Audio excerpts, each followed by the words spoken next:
Utsietsi Hanko neminyaka engama-21 uthi selokhu efune umsebenzi kusukela ngonyaka 2021 kanti manje uziphilisa ngokuqapha izimoto. Ngosuku ngenza imali ephakathi kwa-150, 170 noma 200. Kuncike ekutheni iluphi usuku.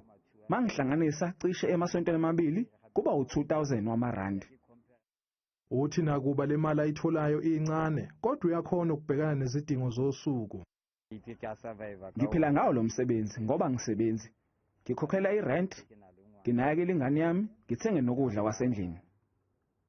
Nakuba impatho ayitholayo ingefani kodwa usekwazile ukuzakhela amakhasimende. Senginawo amakhasimende, baney'nhliziyo ezinhle, banginika imali ezahlukene, baze bayithumele nange-e-wallet. Kanti abanye bangiphatha kabi, basho izinto ezibuhlungu, abantu abafani. Izibalo zabantu abangasebenzi kuleli zime ku-32.9 wamaphesenti.